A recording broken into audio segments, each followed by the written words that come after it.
નમસ્કાર વાલા વિદ્યાર્થી મિત્રો, હું ધવલ પટેલ આપ સૌનું વર્લ્ડિંગ બોક્સ યુટ્યુબ ચેનલમાં ખૂબ ખૂબ હાર્દિક સ્વાગત કરું છું. તો વિદ્યાર્થી મિત્રો, આપણે અગાઉના સેશનની અંદર ભાગ 1 અને ભાગ 2 અગાઉની પરીક્ષામાં પૂછાયેલા પ્રશ્નો વિશે ચર્ચા કરી ચૂક્યા છીએ. તો આજે આપણે ભાગ 3 ની ચર્ચા કરવા જઈ રહ્યા છીએ. તે પહેલા એક અગત્યની જાહેરાત છે કે ગાંધીનગર ખાતે ક્લાસ 3 બેચ જે તારીખ 22/8/2022 ના રોજ સાંજે 6 થી 8 ના સમયે શરૂ થવા જઈ રહી છે. તો વધુ માહિતી માટે તમે 7575061818 ઉપર કોલ કરીને તમે સંપર્ક કરી શકો છો. તો હવે આપણે સેશનની શરૂઆત કરીએ અને પ્રથમ પ્રશ્નની અહીંયા શરૂઆત કરીએ કે કઈ કેપ્સ્યુલનું વિઘટન શરીરમાં થયા પછી તેમાં રહેલા ઔષધની શરીર પર અસર થાય છે. તો કેપ્સ્યુલનું કઈ કેપ્સ્યુલ એ જનરલી છે કે જે આપણે કેપ્સ્યુલ ગણીએ છીએ, તો એ કેપ્સ્યુલનું જે આવરણ છે એની અંદર રહેલું આવરણ એ સાનું બનેલું હોય છે કે જેના કારણે આપણા આંતરડાની અંદર કેપ્સ્યુલ ગયા પછી એ આવરણ છે એ બાયોડિગ્રેડેબલ પોલિમર છે.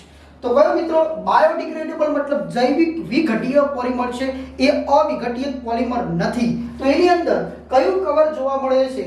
તો અહીંયા ઓપ્શનની અંદર જે બી ઓપ્શન આપેલો છે PHBV. PHBV નું ફૂલ ફોર્મ શું થાય? તો પહેલા પ્રશ્નથી મારે સૌથી વધારે કોમેન્ટની અંદર આનો આન્સર જોઈએ છે કે PHBV નું ફૂલ ફોર્મ શું થાય છે. તો આ એક બાયોડિગ્રેડેબલ પોલિમર છે. ઓકે, જે ઓલરેડી આ એક બેઝ પોલિમર તરીકે પણ આપણે ઓળખવામાં આવે. તો ઘણા જોઈએ છે કે જે રેડ સિમ્બોલ જોવા મળતો હોય તો આપણે જેને નોનવેજ કહીએ છીએ, અને જેના ઉપર આપણે ગ્રીન સિમ્બોલ જોવા મળતો હોય તો જેને આપણે વેજ તરીકે ઓળખીએ છીએ. તો જેમ કે આપણે માર્કેટની અંદર ઘણા એવા પદાર્થો મળતા હોય છે કે જેમ કે આપણે જીઓજીવર કે રિવાઇટેબલ ટેબ્લેટ આપણે જોયેલી છે. તો એ રિવાઇટેબલ ટેબ્લેટ ઉપર તમે જોયેલું હોય તો અહીંયા રેડ કલરનું સિમ્બોલ જોવા મળશે. એનો મતલબ એ નોનવેજ ટેબ્લેટ છે. તો મતલબ એનું જે આવરણ બનેલું હોય છે એ સાનું બનેલું હોય છે. તો મતલબ પ્રાણીઓની ચરબીમાંથી જે બનાવેલું હોય છે એને આપણે કહીશું જિલેટિન તરીકે. તો જનરલી પણ આપણે જે કેપ્સ્યુલ ઉપયોગ કરીએ છીએ એનું જે આવરણ બનેલું હોય છે PHBV નું બનેલું હોય છે. અને આપણે જે વાપરાતી ટેબ્લેટ છે હંમેશા એની સરફેસ આપણે સ્મૂથ જોઈએ છે. તો સ્મૂથ સરફેસ માટે હંમેશા શાનો ઉપયોગ કરવામાં આવે છે? તો આલ્કોહોલનો ઉપયોગ કરવામાં આવે છે. તો જનરલી આલ્કોહોલની અંદર કાં તો ઇથેનોલનો ઉપયોગ થાય અથવા તો IPA એટલે આઇસોપ્રોપાઇલ આલ્કોહોલનો ઉપયોગ થાય છે. મિથેનોલનો ઉપયોગ જનરલી જોવા મળતો નથી. તો હાલની તારીખમાં તમે જોઈ શકો લઠ્ઠાકાંડની અંદર જે આલ્કોહોલ જોવા મળતો એ આલ્કોહોલ હતો મિથેનોલ. તો કોમેન્ટ સેક્શનની અંદર વિદ્યાર્થી મિત્રો મિથેનોલનું અણુસૂત્ર શું થાય? તો કોમેન્ટ સેક્શનની અંદર મિથેનોલનું અણુસૂત્ર જો કે કયા બેઝ? તો OH સમૂહ આલ્કોહોલ સમૂહનો છે. PHBV નું ફૂલ ફોર્મ શું થાય? તો આ કોમેન્ટ સેક્શનની અંદર દરેક વિદ્યાર્થી મિત્રો કોમેન્ટ કરો કે PHBV નું ફૂલ ફોર્મ શું થાય છે. એવા ઘણા બાયોડિગ્રેડેબલ પોલિમર છે જે આપણે રોજ ઉપયોગ કરતા હોય છે. કેટલાક પોલિમરો છે જેમ કે આપણે ટાંકા લેવા વપરાય. સૌપ્રથમ આપણે ટાંકા લેવા કયા પોલિમરનો આપણે ઉપયોગ કર્યો છે? તો ટાંકા લેવા માટે આપણે સૌપ્રથમ જે પોલિમરનો ઉપયોગ કર્યો હતો એનું નામ હતું ડેક્સ્ટ્રાન નામના પોલિમરનો ઉપયોગ કર્યો છે. ઓકે, તો અહીંયા આપણો આન્સર આની અંદર ખાસ ધ્યાન રાખજો PHBV કે જે પોલિમર બાયોડિગ્રેડેબલ છે, જે કેપ્સ્યુલનું આવરણ બનાવવા માટે વપરાય છે. તો આગળના પ્રશ્ન તરફ આપણે આગળ વધીએ. તો સેકન્ડ નંબરનો પ્રશ્ન છે ત્રિકોણી રસી નીચેનામાંથી કયા રોગ સામે રક્ષણ આપતી નથી? તો વિદ્યાર્થી મિત્રો ઉતાવળ નહીં કરવાની, પાછળ જોવાનું ખાસ કે આપે છે કે આપતી નથી. તો ખાસ એક ધ્યાન રાખવાનું. અહીંયા ઘણી વખત શું થતું હોય કે પરીક્ષાની અંદર આ નથી શબ્દ એ અહીંયા નીચે જોવા મળતો હોય. ઓકે, જેના કારણે ઘરે આવ્યા પછી ખબર પડે કે નથી છે નથી, સાપેક્ષતાવાદ જેવું થાય. ઓકે, ચાલો જોઈએ. તો ત્રિકોણી રસી મતલબ ત્રિકોણી રસી એટલે જેને આપણે DTP બોલીએ અથવા તો DPT, બંનેમાંથી કોઈ પણ શબ્દ આપણે વાપરી શકીએ છીએ. તો આ D નો મતલબ થાય ડિફથેરિયા. ડિફથેરિયા શું છે? તો ડિફથેરિયા એ કોરિન બેક્ટેરિયમ ડિફથેરી નામના બેક્ટેરિયાથી જે બાળકના ગળાના ભાગે જે પેઇન થાય છે, સ્વોલન જોવા મળે છે, જેના કારણે બાળક ખોરાક કે પાણી ઉતારી શકતો નથી, એ બીમારીને આપણે ડિફથેરિયા તરીકે ઓળખીએ છીએ. કયા બેક્ટેરિયા દ્વારા? તો જનરલી આ DTP રસી છે એ કોના માટેની વેક્સિન છે? તો બેક્ટેરિયા સામે રક્ષણ આપવા માટેની વેક્સિન છે. તો ડિફથેરિયા કોરિન બેક્ટેરિયમ ડિફથેરી નામના બેક્ટેરિયાથી થતી બીમારી છે. ટી નો મતલબ શું થાય? તો ટી નો મતલબ થાય છે ટીટેનસ. ટીટેનસ જેને ગુજરાતી શબ્દમાં આપણે ધનુર તરીકે ઓળખીએ છીએ. તો આ જે ટીટેનસ છે એ કયા બેક્ટેરિયાથી થાય? તો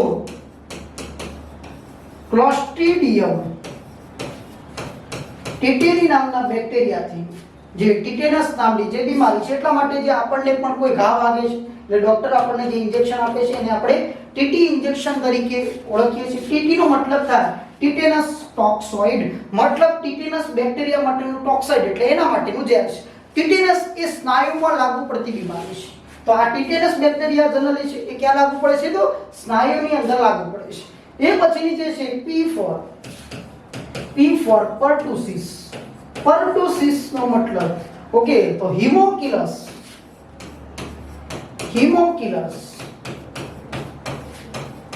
pertussis નામના બેક્ટેરિયાથી જે બાળકને કાળી ખાંસી અથવા તો જેની દેશી ભાષામાં આપણે ઉટાડિયા જેવો શબ્દ વાપરીએ છીએ, તો એના માટે બાળકને બેક્ટેરિયલ ઇન્ફેક્શન સામે રક્ષણ આપવા માટે જે ત્રિગુણી રસી છે ડિફ્થેરિયા, ટીટેનસ એન્ડ pertussis નો ઉપયોગ થાય. તો આની અંદર તમે જોઈ શકો છો ડિફ્થેરિયા છે, ધનુર્વા એટલે ધનુર છે, અને દેશી ભાષામાં શબ્દ વપરાતો ઉટાડી, મતલબ આ ત્રણમાંથી આ ડીટીપી રસી છે પણ નથી આપવામાં આવતી. એનો મતલબ છે કે ટાઇફોઇડ માટે આ રસી આપવામાં આવતી નથી. તો આનો સાચો આન્સર કયો બને છે? તો ડી આન્સર એનો સાચો આન્સર બને છે. તો વિદ્યાર્થી મિત્રો, આવી બધી જે ઇન્ફોર્મેશન છે તો તમે નોટ અને પેન લઈને તમે નોટ ડાઉન કરી શકો છો. તો આગળના આપણે પ્રશ્ન તરફ આગળ વધીએ. ત્રીજા નંબરનો પ્રશ્ન, વાળનો રંગ કાળો શાના લીધે હોય છે? તો જનરલી આપણને ખ્યાલ છે કે ભાઈ વાળનો જે કાળો રંગ છે એ આપણા શરીરમાંથી ઉત્પન્ન થતું એક રંજક દ્રવ્ય શબ્દ વપરાય. રંજક દ્રવ્ય, અને એ રંજક દ્રવ્યનું નામ છે મેલેનિન. અહીંયા ખાસ ધ્યાન રાખવાનું શબ્દ છે મેલેનિન. એની અંદર જો ઓપ્શનની અંદર અહીંયા ટેરેલિન, થિલિનિન, અહીંયા શબ્દ એની જગ્યાએ માની લો કે આપણે મેલેટિન શબ્દ આપેલો હોય, તો મેલેટિન એ શું છે? તો મેલેટિન એ મધમાખીમાં રહેલું ઝેર છે. પણ અહીંયા વાળનો જે કાળો રંગ છે એ શાના લીધે છે? એ મેલેનિનના લીધે છે. તો આ રંજક દ્રવ્ય, તો ચામડીનો રંગ પણ એ મેલેનિન છે. મેલેનિન પ્રોડક્શન ક્યાંથી થાય છે? તો મેલેનિન પ્રોડક્શન ચામડીમાંથી થાય છે. પણ ચામડીના જે સ્કિન સેલને ઇન્ફોર્મેશન આપવા માટે આપણા માનવ શરીરમાં એક ગ્રંથિ રહેલી છે, અને એ ગ્રંથિનું નામ છે પિચ્યુટરી ગ્રંથિ. આ પિચ્યુટરી ગ્રંથિ જે 3 ખંડમાં વિભાજિત છે. માનવ શરીરની બીજી સૌથી નાની ગ્રંથિ, પ્રમુખ ગ્રંથિ, મહાગ્રંથિ, ગ્રંથિઓની ગ્રંથિ, મસ્તિષ્ક ગ્રંથિ તરીકે ઓળખવામાં આવે, જે સેલા ટર્સિકા નામના ખોપડીના ભાગમાં આપણા હાઇપોથેલેમસ સાથે દંડ સ્વરૂપે જોડાયેલી ગ્રંથિ છે. એમાંથી એક અંતઃસ્ત્રાવ ઉત્પન્ન થાય છે જેનું નામ છે MSH GJ02 મૈસા. તો આનું ફૂલ ફોર્મ શું થાય? તો મેલિનોસાઇટ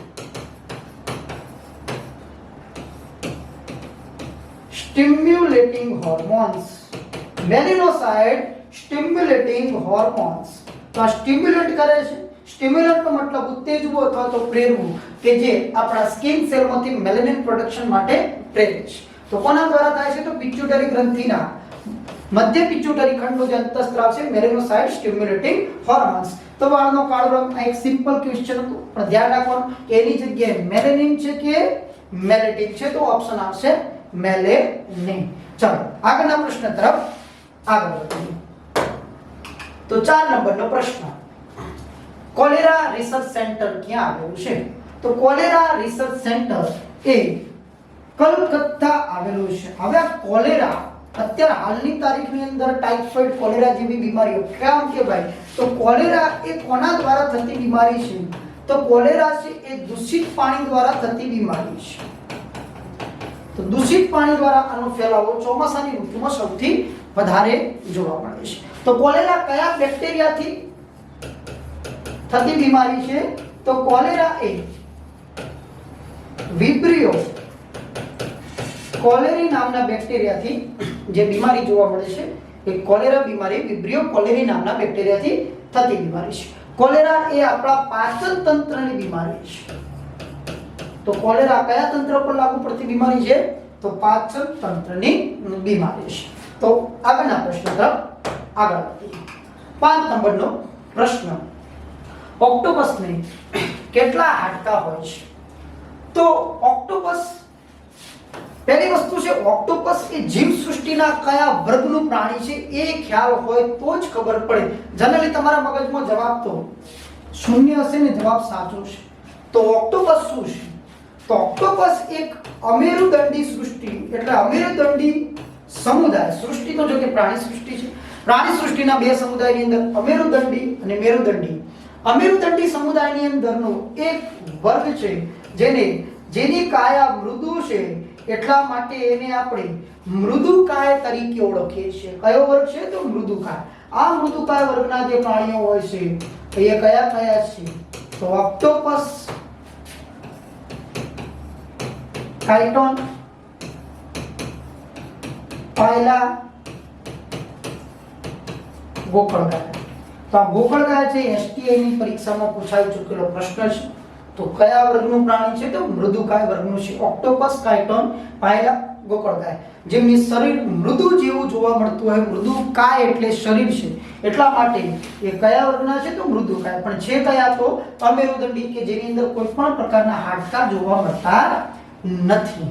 ઓક્ટોપસનું જે રુધિર હોય છે હંમેશા જનરલી બ્લુ રંગનું જોવા મળે. ઓક્ટોપસ એક જ એવું પ્રાણી છે કે જે 9 મગજ અને 3 હૃદય ધરાવતું હોય છે. જનરલી બધાની અંદર હૃદય એક રચના જોવા મળતી હોય, પણ ઓક્ટોપસ એ 3 હૃદય ધરાવતા પણ જોવા મળતા હોય છે. ચાલો આગળના પ્રશ્ન તરફ આગળ વધીએ. તો 6 નંબરનો પ્રશ્ન, ખાલી જગ્યા વનસ્પતિ કોષોનો નિર્જીવ ભાગ છે. વનસ્પતિ કોષોની વાત આવે, જેમ કે સાયટોપ્લાઝમ એટલે આપણે જેની વાત કરીએ તો એને આપણે રુધિર રસ તરીકે ઓળખીએ. રુધિર રસ. બીજો છે જે પ્લાસ્ટિડ છે, સેન્ટ્રોસોમ છે. અહીંયા ક્યુક્યુલ ને પણ વેક્યુઅલ શબ્દ છે. તો આ વેક્યુઅલ જેને ગુજરાતી શબ્દમાં આપણે રસધાની તરીકે ઓળખીશું. પ્લાસ્ટિડ એટલે જે રંજક દ્રવ્ય જેને આપણે રંગકણ તરીકે ઓળખીએ છીએ. રંગકણ તરીકે આપણે ઓળખીએ. સેન્ટ્રોસોમ છે જે ફક્ત પ્રાણી સેલની અંદર, એનિમલ સેલમાં જે જોવા મળતા હોય છે.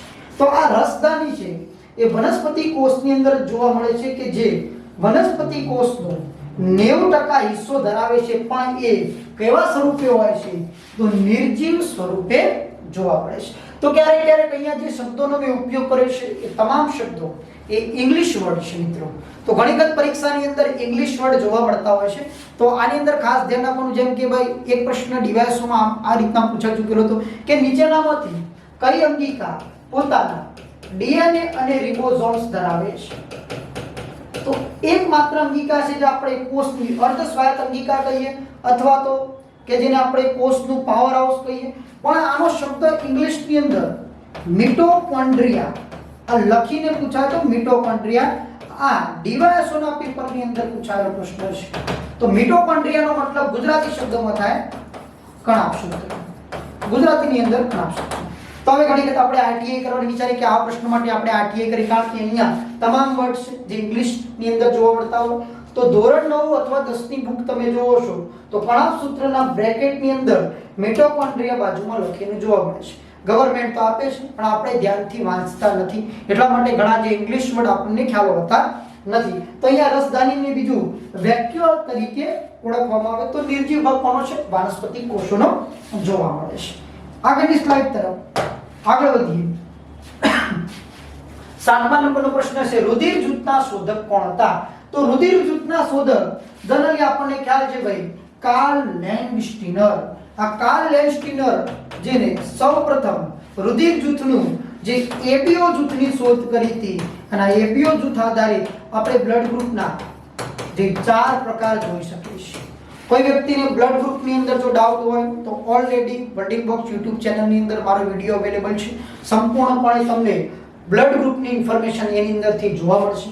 કાર્લ લેન્ડસ્ટીનરે એબીઓ જૂથની શોધ કરી કે જે સૌપ્રથમ બ્લડ ગ્રુપ પર રહેલા એન્ટિજન આધારિત બ્લડ ગ્રુપના 4 પ્રકાર નક્કી કર્યા. એની સાથે કાર્લ લેન્ડસ્ટીનરની સાથે બીજા એક વૈજ્ઞાનિક આવ્યા વિનર, અને બંને દ્વારા બીજા એક જૂથની શોધ કરવામાં આવી જે જૂથને RH જૂથ તરીકે ઓળખવામાં આવે. તો બંને જૂથ શું છે એ માહિતી માટે ઓલરેડી બિલ્ડિંગ બોક્સ YouTube ચેનલની અંદર મારો વિડિયો અવેલેબલ છે, તો તમે જોઈ શકો છો. ચલો આગળના પ્રશ્ન તરફ આગળ વધીએ.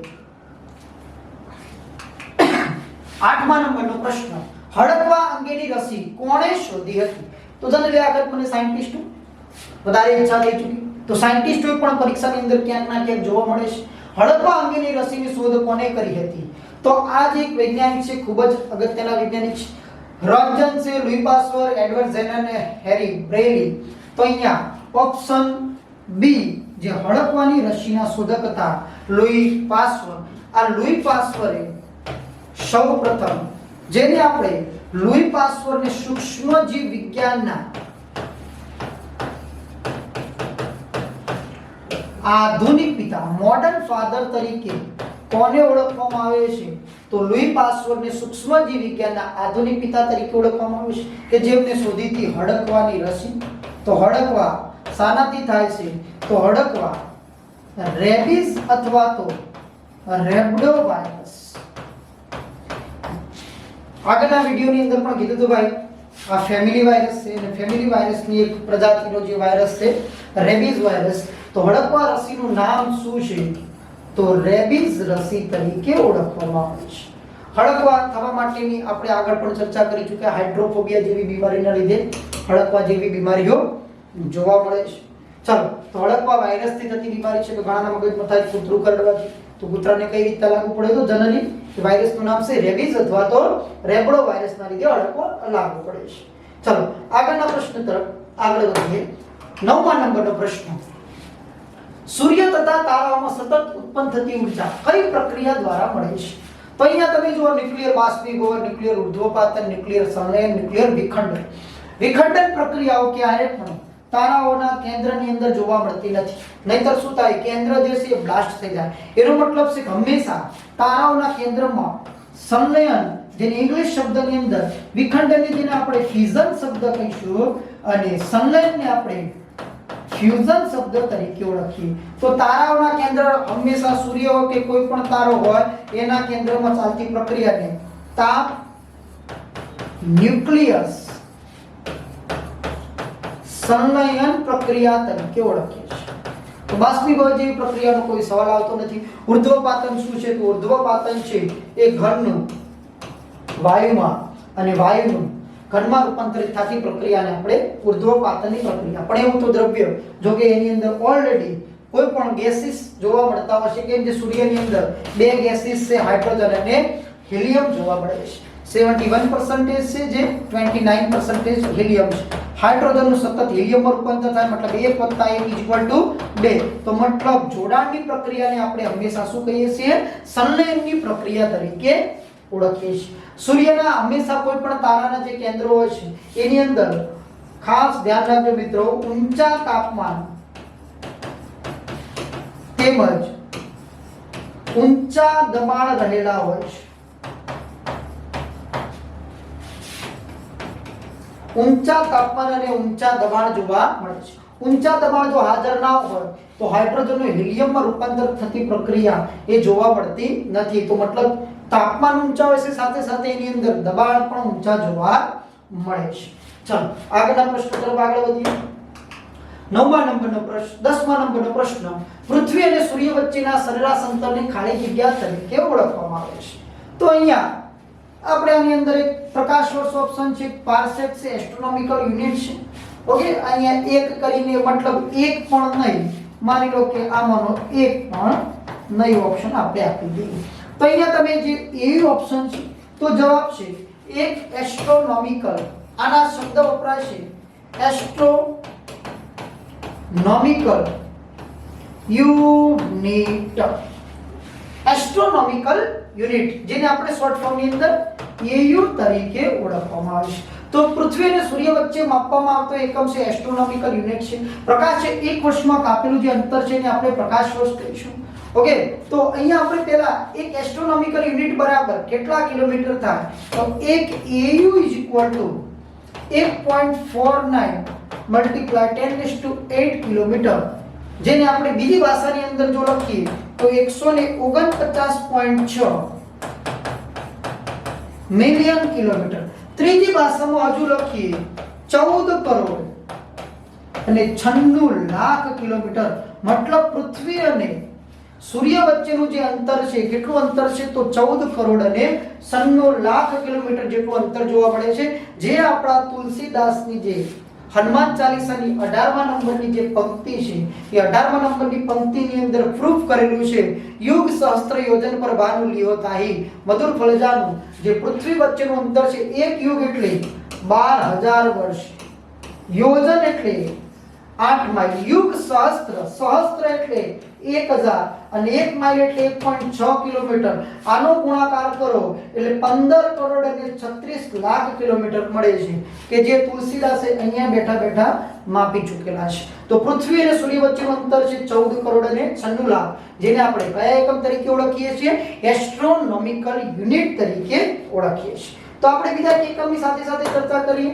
એક પ્રકાશ વર્ષ, તો એક પ્રકાશ વર્ષ બરાબર 9.46 ગુણ્યા 10⁻12 કિલોમીટર થાય. તો પ્રકાશ વર્ષ અને એસ્ટ્રોનોમિકલ યુનિટ વચ્ચેનો સંબંધ શું છે?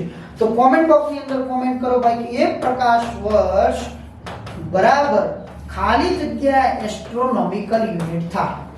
તો પ્રકાશ પૃથ્વી અને સૂર્ય વચ્ચે વખત કેટલી વખત અંતર કાપે ત્યારે એક પ્રકાશ વર્ષ થાય છે. એક પારસેક સૌથી મોટો એકમ છે. એસ્ટ્રોનોમિકલ યુનિટ એ બ્રહ્માંડમાં અંતર માપવાનો સૌથી નાનો એકમ છે. એક પારસેક બરાબર 3.26 પ્રકાશ વર્ષ થાય. એનો મતલબ 3.26 ગુણ્યા 9.46 ગુણ્યા 10⁻12 કિલોમીટર, જેનો ગુણાકાર કરીએ તો 30.8 ગુણ્યા 10⁻12 કિલોમીટર આપણને આન્સર મળે છે. તો આ પણ પરીક્ષામાં પૂછાઈ ચૂકેલો છે. પારસેક બરાબર 3.26 પ્રકાશ વર્ષ થાય. એક પ્રકાશ વર્ષ બરાબર 9.46 ગુણ્યા 10⁻12 કિલોમીટર થાય છે. તો અહીંયા તમને જે કોમેન્ટ સેક્શનની અંદર કોમેન્ટ કરવા કીધું છે એક પ્રકાશ વર્ષ બરાબર ખાલી જગ્યાએ એસ્ટ્રોનોમિકલ યુનિટ જોવા મળે છે. ક્લિયર? ચલો આગળના પ્રશ્ન તરફ, 11મા પ્રશ્ન તરફ આગળ વધીએ. તારાઓનું ટમટમતું દેખાવા માટે નીચેનામાંથી કઈ પ્રકાશીય ઘટના જવાબદાર છે? તો તારાઓ ટમટમતા આપણને જે જોવા મળે છે, તો અહીંયા પ્રકાશનું વિભાજન, પૂર્ણાંતરિક પરાવર્તન, વાતાવરણીય વક્રીભવન, વાતાવરણીય પરાવર્તન, ચાર ઘટનાઓ પૈકીની કઈ ઘટના છે? તો એની અંદર આન્સર જે બી છે, વક્રીભવન ના લીધે આપણને તારાઓ ટમટમતા જોવા મળે. કેમ જોવા મળે?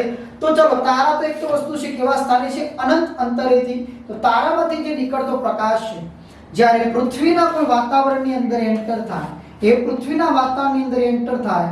હવે તમે જોઈ શકો છો તો પહેલા આના કોન્સેપ્ટ પહેલા એટલે આપણે એક સિમ્પલ કોન્સેપ્ટ સમજીએ કે આપણે પાણી ભરેલા કાચના ગ્લાસની અંદર કોઈ પેન્સિલ અથવા તો પેન મૂકીએ તો આ કાચની જે સપાટી છે, પાણીની જે સપાટી જોવા મળશે ત્યાંથી એ પેન સહેજ આપણને ત્રાંસી જોવા મળે છે. તો આની પાછળ થવાનું કારણ શું? માધ્યમ 1 અને માધ્યમ 2 ને જે જુદી પાડતી સપાટી છે, મતલબ આના જે પ્રકાશ, આપણે હંમેશા પ્રકાશ આધારિત ઘટનાઓ જોઈ શકીએ છીએ. તો જ્યારે વેક્યુમની અંદર પ્રકાશ આપાત હતો, વેક્યુમની અંદર તો કોઈ પણ પ્રકારનું માધ્યમ છે, વેક્યુમથી જેવો પ્રકાશ કોઈ માધ્યમમાં એન્ટર થાય છે એટલે સામાન્યપણે એનું વક્રીભવન થાય, જેના કારણે કોઈ દર્શક તારાઓ જોઈ રહ્યો છે તો આ વક્રીભવન થવાના કારણે એ તારાનું જે એક્ચ્યુઅલ સ્થાન હતું એના કરતા એ સ્થાન આપણને કેવું જોવા મળે છે? તો આપણે આભાસી સ્થાન જોઈ શકીએ છીએ, જેના કારણે જે તારો ઓરિજિનલ હોવો જોઈએ દેખાતો નથી. આભાસી હંમેશા તારા એ કેવા જોવા મળતા હોય છે? તો બ્લિંકિંગ થતા જોવા મળે છે. તો આન્સર આનો છે બી. પરાવર્તનની ઘટના છે કે સપાટી 1 થી જે પ્રકાશ રિટર્ન પરાવર્તિત થતો હોય પરાવર્તન, જેને અંદર પેટા પર, જેમ કે આપણે હીરાની વાત કરી, હીરો શું છે? પૂર્ણાંતરિક પરાવર્તનનું ઉદાહરણ છે. પ્રકાશનું વિભાજન જેમ કે પ્રિઝમ છે, અહીંયા ખાસ ધ્યાન રાખજો, હીરો કોનું ઉદાહરણ છે? પૂર્ણાંતરિક પરાવર્તન. પ્રકાશના વિભાજનની ઘટના જેમ કે પ્રિઝમ, અને પ્રિઝમની ઘટના આધારિત જે ન્યૂટને છે પ્રકાશના વિભાજનની ઘટના સૌપ્રથમ શોધી હતી, જેમ કે ઝાનીવાળી જે પીનારા જે રંગ છે, આ ઘટના સૌપ્રથમ ન્યૂટન દ્વારા શોધાઈ ચૂકેલી છે. ચલો, તો અહીંયા જે જવાબ છે, ખાસ એક વાત ધ્યાન રાખજો મિત્રો, વક્રીભવનની ઘટનાને બીજો શબ્દ કયા શબ્દ તરીકે ઓળખવામાં આવે? તો વક્રીભવનને આપણે અપવર્તન શબ્દ તરીકે ઓળખવામાં. અપવર્તન ઇંગ્લિશ શબ્દમાં વક્રીભવનને કહેવાય રિફ્રેક્શન, નોટ રિફ્લેક્શન. રિફ્રેક્શન તરીકે ઓળખવામાં આવે અને પરાવર્તનને આપણે રિફ્લેક્શન તરીકે ઓળખીએ છીએ. તો જેમ કે સૂર્ય સવારે 2 મિનિટ વહેલો ઉગતો જોવા મળે છે અને સાંજે 2 મિનિટ મોડો આથમતો જોવા મળે છે, એ પણ વાતાવરણીય વક્રીભવનની ઘટનાનું ઉદાહરણ છે. તો આવા અવનવા જે ટોપિક છે मतलब એની અંદર પૂર્ણાંતરી પરાવર્તનની જે આવનારા સમયની અંદર અલગ અલગ જે ઘટનાઓ છે તો દરેક વિડિયોની અંદર આપણે એની વિશેષ ચર્ચા કરતા જઈશું. ચલો અહીંયા પૂરતી આપણે જોઈએ છે ભાઈ વાતાવરણીય વક્રીભવનની ઘટના જોઈ તો તારાઓનું ટમટમવું પ્લસ બીજી આપણે વાત કરી સૂર્યોદય સમયે સૂર્ય 2 મિનિટ વહેલો ઉગતો જોવા મળે, સૂર્યાસ્ત સમયે સૂર્ય 2 મિનિટ મોડો થતો. સિમ્પલ કોન્સેપ્ટ છે મિત્રો કે સવાર અને સાંજે આપણે સૂર્યોદય થયા પહેલા કે સૂર્યોદય થયા સૂર્યાસ્ત થયા પછી આપણે વાતાવરણમાં ઉજાસ જોઈ શકીએ છીએ. એ કઈ ઘટનાના લીધે છે? એ પણ વાતાવરણીય વક્રીભવનની ઘટનાના લીધે જોવા મળે છે. આગળના પ્રશ્ન તરફ આગળ વધીએ. 12મા નંબરનો પ્રશ્ન, બે સમતલ અરીસા વચ્ચે ખાલી જગ્યાનો ખૂણો રાખવો જોઈએ કે જેથી બંને અરીસા માટે આપાત કિરણ અને પરાવર્તિત કિરણ એકબીજાને સમાંતર રહે છે. તો અહીંયા કોન્સેપ્ટ ક્લિયર છે ભાઈ. આપણે જનરલી એક પેરિસ્કોપ બનાવતા. પેરિસ્કોપ ક્યાં વપરાય? તો પેરિસ્કોપ જનરલી સબમરીનની અંદર ઉપયોગ થતો. અને પેરિસ્કોપની અંદર આપણે કયા અરીસાનો ઉપયોગ કરીએ?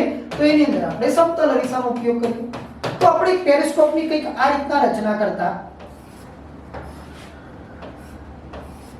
તો આ રીતના આપણું કંઈક પેરિસ્કોપ જોવા મળે. આ પેરિસ્કોપ કેમ સબમરીનમાં વપરાય? તો તમે જોશો કે દરિયાની અંદરથી આપણે બહારની જે ઘટનાઓ જોવી હોય તો પેરિસ્કોપનો ઉપયોગ કરવામાં આવે. તો એક અહીંયા સમતલ અરીસો લગાવવામાં આવે, બીજો એક અહીંયા સમતલ અરીસો લગાવવામાં આવે. અહીંયાથી જે કિરણ એન્ટર થાય એ કિરણ અહીંયાથી 90 ડિગ્રીએ શું થશે? પરાવર્તિત થશે. પાછું અહીંયાથી 90 ડિગ્રીએ પરાવર્તિત થઈને જે દર્શકની આંખમાં પ્રવેશે છે. તો એનો મતલબ અહીંયા આપણે સિમ્પલ બીજી રીતના ફિગર બીજી ફિગર આધારિત આપણે ચર્ચા કરી. તો અહીંયા માની લો કે સમતલ અરીસો 1 ને સમતલ અરીસો 2. તો અહીંયા જે કિરણ આપાત થાય એ હંમેશા અહીંયાથી 90 ડિગ્રીએ પરાવર્તિત થશે, અહીંયાથી પાછું 90 ડિગ્રીએ પરાવર્તિત થશે. એનો મતલબ આપાત કિરણ અને પરાવર્તિત કિરણ એ સમાંતર ક્યારે રહે? તો અહીંયા બે સમતલ અરીસા વચ્ચેનો કેટલો કોણ હોવો જોઈએ? 90 ડિગ્રીનો કોણ હોય. તો અહીંયા જે આપણો આન્સર એ છે એ સાચો બને છે. તો આપાત કિરણ અને પરાવર્તિત કિરણ ત્યારે જ સમાંતર હોય કે જ્યારે બે સમતલ અરીસા વચ્ચે કેટલો ખૂણો હોય છે? 90 ડિગ્રીનો ખૂણો. આના કરતા ઓછો હોય તો આ કિરણ અંદરની તરફ હશે, આના કરતા વધારે તો આ કિરણ બહારની તરફ જો ક્યારે ભેગા થઈ શકતા નથી. ઓકે, ચાલો આગળના પ્રશ્ન. નીચેનામાંથી કયો વિકલ્પ પાવરનો એકમ નથી? પાવર આપણે ઘરમાં જે યુઝ કરીએ છીએ તો અહીંયા પાવરનો કયો એકમ નથી? તો અહીંયા તમને પાવરને આ ત્રણ પદ્ધતિ આધારિત એકમની ચર્ચા કરવી. તો પાવરનો એમકેએસ પદ્ધતિ, બીજી પદ્ધતિ છે સીજીએસ પદ્ધતિ અને ત્રીજી પદ્ધતિ જે આપણે વાપરીએ કે એફપીએસ પદ્ધતિ. એમકેએસ પદ્ધતિ હોય તો પાવરનો એકમ આપણે જે વાપરીએ છીએ વોટ. આ વોટ સીજીએસ પદ્ધતિની અંદર પાવરનો એકમ જોવા મળે અર્ગ. એફપીએસ પદ્ધતિની અંદર પાવરનો એકમ જોવા મળે હોર્સ પાવર. તો અહીંયા જુઓ કે પાવરનો એક એકમ ઓલરેડી વોટ, એનો મતલબ વોટ આન્સર સાચો છે. એફપીએસ પદ્ધતિની અંદર એક હોર્સ પાવર 1 એચપી બરાબર 747 વોટ થાય. એનો મતલબ છે વોટનો જ એકમ છે એટલે હોર્સ પાવર પણ સાચો એકમ છે, વોટ પણ સાચો એકમ છે. 1 વોટ જનરલી વોટ આપણે વોટ એટલે શું? તો વોટ એટલે કાર્ય. તો કાર્ય ક્યારે કહેવાય? ઊર્જા સમય આધારિત વપરાય એને આપણે શું કહીશું? કાર્ય. તો વોટ એટલે શું કહેવાય? તો એને કહેવાય બીજી ભાષામાં જૂલ પ્રતિ સેકન્ડ. જૂલ એ ઊર્જાનો એકમ છે અને ઊર્જા સમય આધારિત વપરાય છે એને આપણે શું કહીશું? કાર્ય. તો પાવરનો મીનિંગ જ શું છે? તો ભાઈ કાર્ય છે. તો અહીંયા એક એકમ આપણે બીજો જોઈશું કે જૂલ પ્રતિ સેકન્ડ. એનો મતલબ જૂલ પ્રતિ સેકન્ડ પણ સાચો છે, વોટ પણ સાચું છે અને હોર્સ પાવર. તો કાર્યનો કયો એકમ નથી? તો કાર્યનો જે આન્સરની અંદર બી આન્સર સાચો છે પણ કાર્યનો જૂલ એકમ આવે નહીં. તો જૂલ કોનો એકમ આવે? તો જૂલ ફક્ત ઊર્જાનો જ એકમ આવે છે. કાર્યના એકમની વાત આવે તો જૂલ પ્રતિ સેકન્ડ હોવું જરૂરી છે. ઓકે, ચાલો આગળના પ્રશ્ન તરફ. તો અહીંયા પદ્ધતિ આધારિત જો મિત્રો પહેલા એમકેએસ ની અંદર કાર્યનો જે એકમ છે વોટ, જીજીએસ ની અંદર અર્ગ છે. 1 વોટ બરાબર 10⁷ અર્ગ થાય. 1 વોટ બરાબર કેટલા અર્ગ થાય? તો 10⁷ અર્ગ થાય છે. 1 હોર્સ પાવર બરાબર 747 વોટ જોવા મળે છે. આગળના પ્રશ્ન તરફ આગળ વધીએ. પાયરોમીટર શું માપવા માટે વપરાય છે? ઓકે, ચલો પાયરો આપણે ઓલરેડી આ શબ્દ પહેલા અગાઉ ચર્ચા કરી ચૂક્યા. પાયરોનો આપણે જનરલી આ જે મીટરો છે, જેમ કે આપણે થર્મોમીટરનો ઉપયોગ કરીએ તો થર્મોમીટરનો આપણે ઉપયોગ શાના માટે કરીએ? તો તાપમાન માપવા માટે. પણ કયું તાપમાન માપવા માટે? તો શરીરનું તાપમાન. નોર્મલી જે ટેમ્પરેચર માપવા હોય, અમુક ટેમ્પરેચર સુધી જે સહન કરી શકતા હોય એવા તાપમાન માપવા માટે આપણે થર્મોમીટરનો ઉપયોગ કરીએ છીએ. પણ હવે સૂર્યનું તાપમાન માપવું હોય તો સૂર્ય, હવે આપણે એક શબ્દ બોલીએ છીએ ફોબિયા શબ્દ. કદાચ તમે જાણતા હોય, આની અંદર આ શબ્દ સાંભળ્યો એટલા માટે તમને યાદ કરાવું છું. ફોબિયાનો મીનિંગ ડર. એની અંદર એક્રોફોબિયા મતલબ આ ઊંચાઈથી લાગતા ડરને એક્રોફોબિયા કહીશું. ઓકે, પાણીથી લાગતા ડરની આપણે ઓલરેડી ચર્ચા કરી ચૂક્યા, હાઇડ્રોફોબિયા તરીકે ઓળખવામાં આવે. એ જ રીતના જો પાયરોફોબિયા હોય તો પાયરોનો મતલબ થાય આગ, અને આગ ઉપરથી ધ્યાન રાખો પાયરોમીટર શબ્દ આવ્યો, એનો મતલબ આગ એટલે શું છે? તો આગ એટલે તાપમાન માપવા. અને આ કોનું તાપમાન માપવા માટે વપરાય? તો અહીંયા આપણે ચર્ચા કરી સૂર્યના જે ટેમ્પરેચર માપવા. પાયરોમીટર તાપમાન ઓછામાં ઓછું 700 ડિગ્રી સેલ્સિયસ તાપમાન હોવું જોઈએ તો પાયરોમીટર માપી શકે છે. ઓકે, તો આવા સૂર્યના તાપમાન માપવા માટે વપરાતા પાયરો શબ્દો પરથી બીજું એક યાદ કરાવો કે જે આપણે તાવ માટે વપરાતી દવાને કયા નામે ઓળખવામાં આવે? તો તાવ માટે વપરાતી દવાને આપણા મગજમાંથી પહેલો જ આપણે કોન્સેપ્ટ કે પેરાસિટામોલ. પેરાસિટામોલ એ ડ્રગ્સ કન્ટેન્ટનું નામ છે, પણ દવાનો કયો પ્રકાર કહેવાય? તો એ દવાને આપણે કહીશું એન્ટીપાયરુટિક દવાઓ તરીકે ઓળખવામાં આવે. એન્ટીપાયરુટિક દવાઓ. પાયરા શબ્દો પર ધ્યાન રાખો, તાવ માટે વપરાતી દવાઓને પણ શું કહેવામાં આવે છે? તો એન્ટીપાયરુટિક દવાઓ તરીકે ઓળખવામાં આવે છે. ઓકે, ચાલો આગળના પ્રશ્ન તરફ આગળ વધીએ.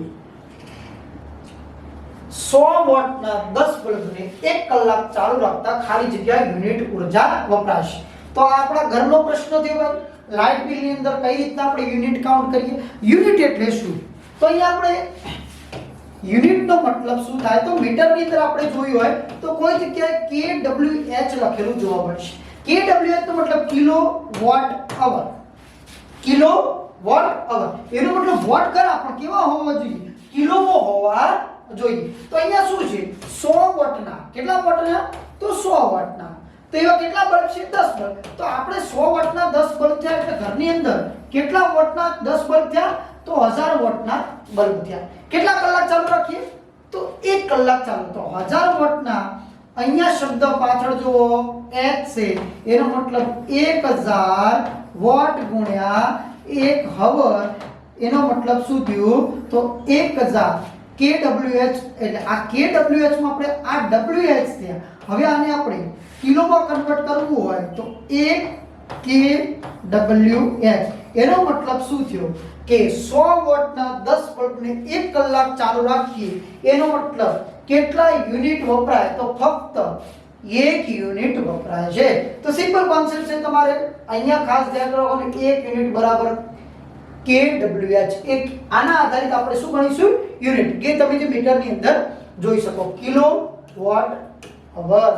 ઓકે, અને 1 વોટ બરાબર કેટલા જૂલ? આપણે ઉર્જાની વાત કરીએ તો આના આધારિત આપણે ઉર્જાનું પણ કાઉન્ટ કરી શકીએ છીએ કે આપણે જે જૂલની અંદર જોઈએ 1 યુનિટ બરાબર કેટલા જૂલ થાય? તો 1 યુનિટ બરાબર આપણે જૂલની ચર્ચા કરીએ. 1 યુનિટ બરાબર કેટલા જૂલ? તો આપણે kWh આધારિત યુનિટ ગણી. કિલો એટલે કેટલા? 1000. વોટ એટલે બીજી ભાષામાં શું કહેવાય? જૂલ પ્રતિ સેકન્ડ કહેવાય. અવર એટલે 1 કલાકની કેટલી સેકન્ડ? તો 3700 સેકન્ડ. કેટલી સેકન્ડ? 3700 ગુણ્યા સેકન્ડ. સેકન્ડ જતા એનો મતલબ 3700 ગુણ્યા 1000. તો 3700 ગુણ્યા 1000 કરીએ તો 1 2 3 4 5 ને 6. તો બુકની અંદર આવું લખેલું જોવા મળે 3.6 ગુણ્યા 10 ની 6 જૂલ થાય. મતલબ 36 લાખ જૂલ થાય. 1 યુનિટ બરાબર કેટલા જૂલ? તો 36 લાખ જૂલ જોવા મળે છે. ઓકે, તો સમજી શકો છો ભાઈ વોટ પ્લસ નંબર કેટલા યુઝ કરીએ છીએ પ્લસ એના સાથે વપરાતા કલાક એ કેટલા વડે ભાગી દેવાના? તો કિલોમાં કન્વર્ટ કરવા તો 1000 વડે ભાગી દેવાના. તો તમને સારી સંખ્યા મળી જાય, તો તમને યુનિટની સંખ્યા મળી જાય. આનો જવાબ કયો આવશે? તો યુનિટ આપણો જવાબ છે. ચાલો આગળના પ્રશ્ન તરફ આગળ વધીએ. ઘનતાનો એકમ ખાલી જગ્યા છે. ઘનતા એટલે શું બને? તો ઘનતાને આપણે ઇંગ્લિશની અંદર ડેન્સિટી તરીકે ઓળખીએ. જેની સંજ્ઞા ખાસ ધ્યાન રાખજો, સંજ્ઞા રો તરીકે ઓળખવામાં. ના ઘનતાની સૌપ્રથમ શોધ કરી હતી તો આર્કિમિડીઝ, જેને આપણે ભૌતિક શાસ્ત્રના પિતા તરીકે ઓળખીએ છીએ. આર્કિમિડીઝે શોધ કરી ચૂકેલા છે, કારણ કે એમને જ ખબર પડી કે ઘનતા શું છે. એના આધારે કોઈ પણ પદાર્થ શું છે એ નક્કી કરવા માટે શોધ કરી ચૂક્યા. દરિયામાં જે સ્ટીમરો તરે છે એ પણ કોના તફાવતને આધારે તરે છે? તો ઘનતા. તો ઘનતા બરાબર પદાર્થના દળના છેદમાં એનું કદ. હવે દળનો એકમ, દળ એટલે દ્રવ્યમાન, જેનો એકમ થાય કિલોગ્રામ, અને કદ કોઈ પણ રૂમ હોય કે કોઈ પણ પદાર્થ હોય એનું કદ નક્કી કરવું હોય તો લંબાઈ ગુણ્યા પહોળાઈ ગુણ્યા ઊંચાઈ. એનો મતલબ લંબાઈ મીટર ગુણ્યા મીટર, એનો મતલબ છે મીટરનો ક્યુબ. તો અહીંયા આપણે એકમ મૂકીશું મીટર ક્યુબ. તો ઘનતાનો જે યુનિટ છે એ કયો છે? તો કિલોગ્રામ પર મીટર ક્યુબ. આ એનો એમકેએસ યુનિટ. સીજીએસ યુનિટ શું થાય? તો ગ્રામ પર સેન્ટીમીટર ક્યુબ. ચલો વિદ્યાર્થી મિત્રો, કોમેન્ટ સેક્શન ની અંદર કોમેન્ટ કરો સૌથી વધુ ઘનતા ધરાવતું તત્વ કયું છે અને સૌથી ઓછી ઘનતા ધરાવતું તત્વ કયું છે. તો સૌથી વધુ ઘનતા અને સૌથી ઓછી ઘનતા પરીક્ષા 2022 ની પરીક્ષામાં પૂછાઈ ચૂકેલો પ્રશ્ન છે કે સૌથી વધુ ઘનતા ધરાવતું તત્વ કયું છે અને સૌથી ઓછી ઘનતા ધરાવતું તત્વ કયું છે. ઓકે, તો કોમેન્ટ સેક્શન ની અંદર કોમેન્ટ કરો. તો ઘનતાનો યુનિટ છે કિલોગ્રામ પર મીટર ક્યુબ. ઓકે, ચલો આગળના પ્રશ્ન તરફ આગળ વધીએ. 1 મીટર બરાબર ખાલી જગ્યા નેનોમીટર. આ એક સિલી પ્રશ્ન છે, ઈઝી પ્રશ્ન છે, પણ કેમ મૂક્યો છે મેં? તો અહીંયા જનરલી લોકો ભૂલ કરે કે 1 મીટર બરાબર 10⁻⁹ નેનોમીટર થાય. હવે મેં તમને મોટામાંથી નાનામાં કન્વર્ટ કરવાનું કીધું છે, એનો મતલબ અહીંયા ઘાત. ધ્યાન રાખજો મિત્રો, આ ઉતાવળે જવાબ 10⁻⁹ ના કરતા. અહીંયા જવાબ તમને 1 મીટર બરાબર 10⁹ નેનોમીટર જોવા મળે છે. મોટા યુનિટમાંથી નાના યુનિટનો હંમેશા ઘાત પ્લસ થાય. તો અહીંયા ક્યારેક આવી નાની મિસ્ટેકો પણ આપણે જોવા મળતી હોય છે, તો ધ્યાન રાખવાનું. 1 નેનોમીટર હોય તો 10⁻⁹ મીટર જોવા મળે. ચલો આગળના પ્રશ્ન તરફ આગળ વધીએ. ચલો 18મા પ્રશ્નથી શરૂઆત કરીએ. તાપમાનના એકમોના રૂપાંતર સૂત્ર R બરાબર ખાલી જગ્યા મલ્ટીપ્લાય સેલ્સિયસ. જો R નો મતલબ છે રૂમર. રૂમર પણ એક એકમ છે તાપમાન માપવાનું. સેલ્સિયસ તો તમે જાણો છો, તાપમાનનો એસઆઈ એકમ જે કેલ્વિન છે. બીજો આપણે ફેરનહીટની ઓલરેડી ચર્ચા કરી ચૂકેલા છીએ. તો અહીંયા એક રૂમર = 0.8 સેલ્સિયસ થાય. રૂમર નામના જે વૈજ્ઞાનિક હતા એને જે પાણીના જે ટેમ્પરેચર મેજર કર્યા હતા એ 0 ડિગ્રી સેલ્સિયસ થી 80 સુધીના આ ટેમ્પરેચર જોવા મળ્યા હતા. એટલા માટે સાયન્ટિસ્ટના નામ ઉપરથી આ એક રૂમર એકમ જોવા મળે છે. અને એના કારણે અહીંયા એક રૂમર બરાબર 0.8 સેલ્સિયસ. કારણ કે આપણું જે તાપમાન છે, બોઇલિંગ પોઈન્ટ આપણો ખ્યાલ છે ભાઈ 100 ડિગ્રી સેલ્સિયસ, તો 100 ગુણ્યા તમે 0.8 કરો એટલે જવાબ કેટલો મળે? 80 મળે. અને એના માટે થઈને જે તાપમાનનો એક એકમ છે રૂમર બરાબર 0.8 સેલ્સિયસ લેવામાં આવેલું છે. તો અહીંયા 0.8 નો મતલબ શું થાય? તો 8/10. અહીંયા બે આપણે ભાગ ચલાવીએ. 2 કેટલા? તો 4 અને 2 કેટલા? તો 5. તો અહીંયા ઓપ્શનની અંદર 4/5 તમે જોઈ શકો છો. તો ઓપ્શન જે બી છે એ સાચો છે. એનો મતલબ છે ચલો 40 ડિગ્રી સેલ્સિયસ બરાબર ખાલી જગ્યા ચલો રૂમર થાય. તો આપણે સ્વાભાવિક વસ્તુ છે 40 ગુણ્યા 4/5 કરીએ તો 4/5 કરે સોરી 40 રૂમર બરાબર આપણે સેલ્સિયસ ની અંદર કન્વર્ટ કરીએ તો 4/5 5 કેટલા? તો 5 આપણને ખ્યાલ છે કે અહીંયા 5 ભાગ ચાલે 8 ના 8 ચોક ને 32 જોવા મળે છે. તો 32 ડિગ્રી સેલ્સિયસ આપણને તાપમાન મેજર થાય છે. ચલો અહીંયા જોઈએ આપણે આગળનો પ્રશ્ન. કોઈ પદાર્થના દળને ગુરુત્વાકર્ષણના કારણે ઉદ્ભવતા પ્રવેગના ગુણાકારને ખાલી જગ્યા કહેવામાં આવે છે. કોઈ પદાર્થનું દળ ગુણ્યા ગુરુત્વાકર્ષણ બળ.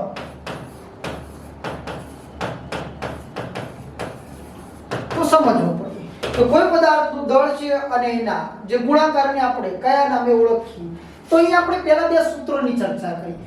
ન્યૂટનની ગતિનો જે બીજો નિયમ છે અને એ બીજા નિયમ આધારિત ન્યૂટને જે બળનું મૂલ્ય આપ્યું હતું અને એ બળનું મૂલ્ય શું હતું? તો F = ma. કયું સૂત્ર હતું? F ma. m નો મતલબ માસ અને a નો મતલબ ગુરુત્વ પ્રવેગ અને F નો મતલબ આપણે કહીએ તો ફોર્સ, જેને આપણે બળ કહીએ. તો અહીંયા માસ દળનો એકમ થાય કિલોગ્રામ અને પ્રવેગનો એકમ થાય મીટર પ્રતિ સેકન્ડ સ્ક્વેર. તો આ ન્યૂટન દ્વારા શોધાયું હતું, એટલા માટે આને એકમ તરીકે, બળના એકમ તરીકે કયો સ્વીકૃત કર્યો છે? ન્યૂટન એકમ સ્વીકૃત કરી ચૂકેલા છે. અહીંયા F બરાબર ma સૂત્ર આધારિત આપણે એક બીજો એક એકમ મળે કિલોગ્રામ * મીટર પર સેકન્ડ સ્ક્વેર, જેને આપણે કયા નામે ઓળખીએ? ન્યૂટન. અહીંયા તમે જોઈ શકો એ જ રીતના આપણે વજન મેઝર કરવો, જેને આપણે વેઇટ કહીએ. વજન મેઝર કરવું હોય તો એનું સૂત્ર છે W બરાબર mg. m નો મતલબ થાય દળ, g નો મતલબ થાય ગુરુત્વ પ્રવેગ અથવા ગુરુત્વાકર્ષણ બળ. તો આપણે માની લો કે કૂદકો મારીએ છીએ, નીચે કેમ આવીએ? તો પૃથ્વી પોતાના તરફ કેન્દ્ર તરફ આકર્ષે, જેને આપણે ગુરુત્વાકર્ષણ બળ કહીએ. તો W જેને આપણે વેઇટ કહીએ. તો અહીંયા જુઓ m નો એકમ પણ કિલોગ્રામ અને g નો એકમ કયો છે? તો આપણે ગુરુત્વાકર્ષણ બળ એટલે મીટર પ્રતિ સેકન્ડ સ્ક્વેર, જેને ગુરુત્વ પ્રવેગ પણ કહેવાય. તો સેમ એકમ છે ન્યૂટન. તો અહીંયા બંને સૂત્રો આધારિત W બરાબર mg હોય કે F બરાબર ma હોય, બંને સૂત્રો આધારિત આપણને સમાન એકમ મળતા હોવાથી અહીંયા ગુરુત્વાકર્ષણ અને દળના ગુણાકાર દ્વારા મળતો જવાબ છે ઓપ્શન ડી જોવા મળે છે. ચાલો તો અહીંયા આગળના પ્રશ્ન તરફ આગળ વધીએ. ચાલો 20મો પ્રશ્ન, બળનો એકમ કયો છે? તો હાલ આપણે ચર્ચા કરી ચૂકેલા છે. તો અહીંયા બળનો જે એકમ છે એ કયો છે? તો ન્યૂટન છે. કઈ રીતના છે? તો ફરીથી સૂત્ર જોઈ લો. F બરાબર ma જોવા મળે છે. આ ન્યૂટનની ગતિનો બીજો નિયમ શું દર્શાવે છે? તો આપણને ખ્યાલ હતું કે બીજો નિયમ એ બળનું મૂલ્ય આપે છે. ખાસ ધ્યાન આપજો વિદ્યાર્થી મિત્રો, ન્યૂટનની ગતિનો બીજો અને ત્રીજો નિયમ એ કયા નિયમ તરીકે ઓળખવામાં આવે? તો બીજા અને ત્રીજા નિયમને વેગમાન સંરક્ષણના નિયમ તરીકે ઓળખવામાં આવે છે. ન્યૂટનની ગતિનો બીજો અને ત્રીજા નિયમને આપણે વેગમાન સંરક્ષણના નિયમ તરીકે ઓળખીશું. તો આઈ હોપ વિદ્યાર્થી મિત્રો તમે આ 20 પ્રશ્નોની અંદર તમને સંપૂર્ણપણે સમજ પડી ચૂકેલી છે. તો આવા અવનવા વિડીયો સાથે ફરી મળીએ. ત્યાં સુધી વિદ્યાર્થી મિત્રો રજા લઈએ. ચેનલને ત્યાં સુધી સબસ્ક્રાઇબ કરો.